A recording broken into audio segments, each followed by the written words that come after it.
Miss Nadia ना कि आप तो इन लोगों से सवालत वो करते रहेंगे, आपने इनसे भी बड़े सवालत किए और आप अपने प्रोग्राम में भी माशाल्लाह से बड़े बोल्ड सवालत करती हैं और इतने बोल्ड सवालत करती हैं कि बेचारे सेनेटर इरफान सदीकी साहब को ही आपने बौखला के रख दिया। तो मेरा भी आपसे एक बोल्ड सवाल है, तो आप भी प्लीज़ उसको बोल्ड जवाब दीजिए बगैर डरे खौफ के। सवाल मेरा ये है कि देखिए स्क्रिप्ट तैयार हो चुका है और इन्होंने अदाकारों को स्क्रिप्ट दे दिया कि ये आपका ड्रामा जाके आपने चलाना है। सवाल मेरा आपसे ये है कि ये ड्रामा कितने अरसे चलेगा, 6 महीने, 1.5 साल या पूरे 4 साल तक चलने नजर नहीं आता? मेरा उस पर आपको तजिया चाहिए कितने साल स्क्रिप्ट के मुताबिक ड्रामा चलेगा। छोटा सा सवाल और है कि क्या ड्रामे के अंदर कोई ऐसा जुर्रतमंद अदाकार नहीं है जो स्क्रिप्ट राइटर को कहे कि भाई तुम्हारे स्क्रिप्ट के मुताबिक तो ड्रामा नहीं चल रहा है, हमें इस स्क्रिप्ट को चेंज करना पड़ेगा? क्या वो चैलेंज कर सकता है स्क्रिप्ट राइटर को?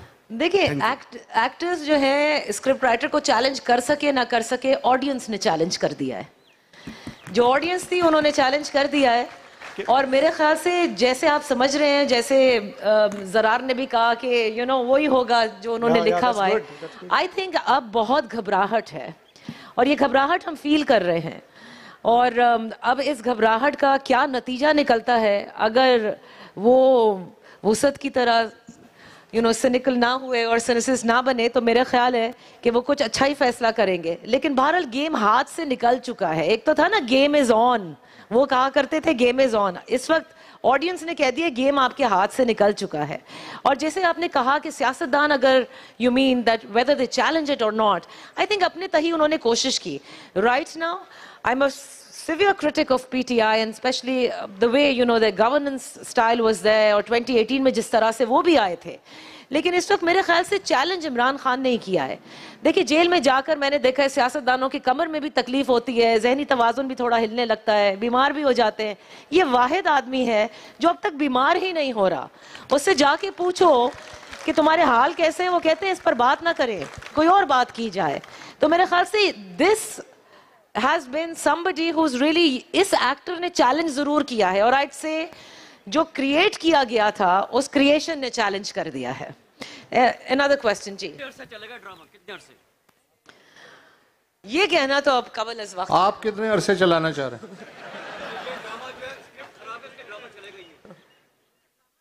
जी मैं बोल सकती हूँ? मेरी गुजारिश ये है जी कि जब आप लोग ये कह रहे हैं कि उसके बाद हो जाए, उसके बाद एक सेकंड, ये खातून पहले सवाल कर लें।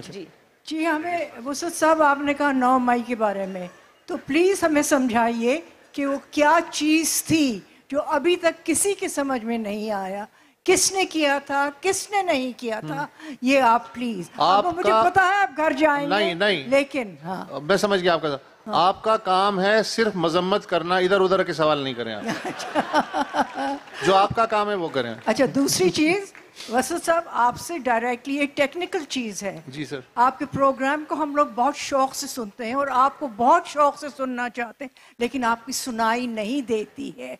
खुदारा आप जोर से बोलिए जैसे आज बोल रहे हैं, और आपके आखिरी अल्फाज बिल्कुल गायब हो जाते हैं। ये मैं बहुत दिन से आपको कहना चाह रही हूँ। खुदा का शुक्र है कि आज मुझे मौका मिला है, और वो भी भरे मजमे में। अब मुझे आपको सुनने का बड़ा शौक है, तो प्लीज जोर से बोलिए ताकि सुन सके। ये all of you very good work, keep it up. Thank you. Good point, good point. ये ऑडियो वालों को सुनाओ। बिल्कुल सही बात है। मैं एक चीज अर्ज करना चाहता हूँ जी, उनको तो हम ब्लेम कर रहे हैं और राइटफुली सो, लेकिन एक चीज भूल रहे हैं। 71 के इलेक्शन में आवाम को कुछ तकवीत मिली थी। ये दूसरी बात है कि ईस्ट पाकिस्तान क्राइसिस होगी, लेकिन उसके बाद 77 में ये कुर्सी मजबूत है का निज़ाम शुरू हुआ था और उसके बाद ये कुर्सी मजबूत ही की बेसिस के ऊपर हम आगे चल रहे हैं। So let us not forget, ये जो कुर्सी मजबूत की कहानी तब शुरू हुई थी, ये वो आज से ये डिफरेंट फॉर्म में कभी कोई एक चीज़ मैं ये करना। दूसरा, अब एक अजीब किस्म का मुल्क है, मैंने ये पढ़ा भी था और फिर मैंने आई गॉट मैरिड इन 79। उस वक्त जी एक साहब कहीं भी मंजर आम पे नहीं थे। फिर वो जब मेरी बेटी की पैदाइश हुई तो वो फाइनेंस मिनिस्टर बन गए, फिर वो उसके बाद चीफ मिनिस्टर बन गए, फिर वो वजीर आज़म बन गए। अब मेरी बच्चियों की शादी हो गई, वो अभी भी कुछ दिनों तक पहले वजीर आज़म के नुमाइंदे थे। ये यहाँ ये जब तक ये मसला हल नहीं होगा ये चलता रहेगा। ये सिर्फ वो नहीं है, ये डायनेस्टिक पॉलिटिक्स जो है इसका ये भी एक जड़ है जिसके बारे में ख्याल करना सर डायनेस्टिक पॉलिटिक्स चलती क्यों है? क्योंकि आप कभी सिस्टम को तो चलने नहीं देते, और दूसरी बात है कि यार यहाँ पर हर एक चीज डायनेस्टिक है। वकील का बेटा वकील होता है सुनार का बेटा सुनार होता है, right? Bhutto is alive today because you hung him, right? So I mean, let's not lose sight of, देखें जिनके पास the people with the most power have to burden shoulder the most blame ultimately ना, तो चीजें तो ऐसे ही चलती हैं मेरी नजर। आपने तो कहा था कि ये कुर्सी मजबूत है। हाँ तो अब वो बातें पुरानी हो गई जी, अब आज की बात करते हैं ना, मतलब क्या। Okay, we have a question over here and then yes to the lady and then we'll come to you. 9 मई को 9 महीने से ज़्यादा हो गए हैं और रोज़ाना तकरीबन 900 दफ़ा हम टेलीविज़न पर और मुख्तलिफ लोगों से 9 मई सुनते रहते हैं। लेकिन मैं जानना चाहता हूं कि 9 मई शुरू कब हुआ? जब रेंजर्स ने कोर्ट रूम के दरवाजे तोड़ के अंदर घुस के एक एक्स प्राइम मिनिस्टर को घसीट के निकाला। क्या किसी जर्नलिस्ट ने, किसी ने ये सवाल उठाया कि उन बेचारे, मैं कहूँगा बेचारे रेंजर्स जो के हुक्म के ताबे होते हैं, उनको किसने हुक्म दिया था कि तुम दरवाजे तोड़कर उनको घसीट कर बाहर लाओ? क्या किसी ने ये मालूम करने की कोशिश की? जी बिल्कुल मालूम करने की कोशिश की। उन्होंने ही हुक्म दिया था जो उससे पहले 70 साल से ऐसे अहकामात दे रहे हैं, और उन्होंने ही ये हुक्म दिया जिन्होंने 8 फरवरी तक के अहकामात जारी किए। मालूम करने की कोशिश की थी। I'm sorry I missed most of your discussion because मैं चली गई थी प्रेस क्लब पे एक मुजाहरे में जिसमें हयात लोहार मर्डर हुए हैं, उसके कंडेमनेशन के लिए। तो लेकिन मैं आपका प्रोग्राम बाकायदगी से सुनती हूँ और मैं समझती हूँ कि आप लोग जो गुफ्तगू करते हैं वो बहुत खुली गुफ्तगू करते हैं। मेरा एक सवाल है जो मैं थोड़ा सा मेरे समझ में नहीं आ रहा है। अब जो पॉलिटिक्स इमर्ज हो रही है आफ्टर द इलेक्शंस, इसमें हम बड़े खुश हुए थे कि सियासी जो रिलीजियस पार्टीज़ हैं उनकी हार हुई है और हर तरफ से लोगों ने रिजेक्ट किया है उनको। लेकिन I'm just wondering because now what is emerging is that all these religious parties are getting together to create a lot of chaos. So was it this by design or was it the voters that voted them out?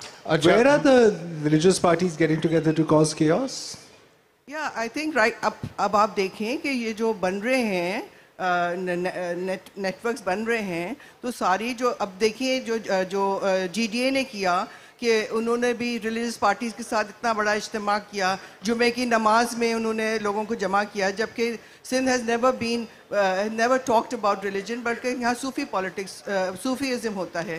तो religious ये जो trend आ रही है सिंध में लाना चाह रहे हैं, और JUIF का सारे जो जमात इस्लामी ले लें, बहुत सारी जो पार्टीज़ हैं जो इस वक्त उनकी हार हुई है। लेकिन अब ये जो सब जमा हो रहे हैं, सब जो हारे हुए लोग हैं, तो ये हमारे लिए एक तरह से थ्रेट मुझे लग रहा है। ये थोड़ा सा बस मैं क्लैरिफाई कर दूं कि ये जो GDA वाला जो मुजाहरा था हैदराबाद में, वो ठीक ठाक था, बहुत सारे लोग आए थे, और उसमें पीर साहब पगाड़ा के अपने जो फॉलोअर्स हैं, जो उनके मुरीद हैं, बड़ी तादाद उनकी थी जो खैरपुर से, सांगुर से वहाँ लाए गए थे बसों में भर के, और वो उनका एक रिवायती एक वोट बैंक है जिसको उन्होंने इकट्ठा किया। मेरा नहीं ख्याल कि वो ये मुजाहरा करके कोई रिलीजियस मूवमेंट शुरू करना चाह रहे हैं। उन्होंने बहुत खुल के कहा कि हम फ़ौज के साथ हैं, फ़ौज है तो हम हैं, लेकिन हमें भी स्पेस मिलना चाहिए। उन्होंने थोड़ा इमरान खान की भी वहाँ पे बात की, तो उसको मेरा नहीं ख्याल कि हम ये उसको देख के ये कह सकते हैं कि रिलीजियस फोर्सेस जमा हो रही हैं। हाँ, दिस वाज जस्ट सिंध के लेवल तक एक एंटी पीपल्स पार्टी जो है एक मुजाहरा था। बाकी फजलुर रहमान की आप बात कर रही होंगी शायद कि वो भी मुतारिक हो रहे हैं, उनके अपने वाइटल पॉलिटिकल इंटरेस्ट हैं जिसे वो प्रोटेक्ट करना चाहते हैं, निगोशिएट करना चाहते हैं, इसलिए उन्होंने ये PTI के करीब आने की कोशिश की है।